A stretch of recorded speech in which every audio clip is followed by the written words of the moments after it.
แล้วมาถึงแล้วจะนั่งรถสองแถวกลับบ้านนี่แหละชีวิตการเดินทาง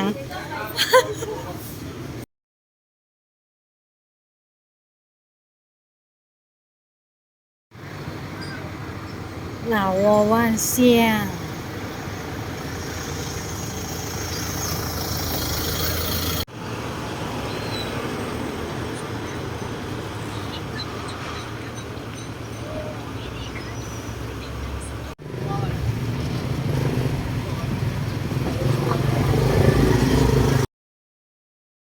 อันนี้แม่นทางแถวหลักห้า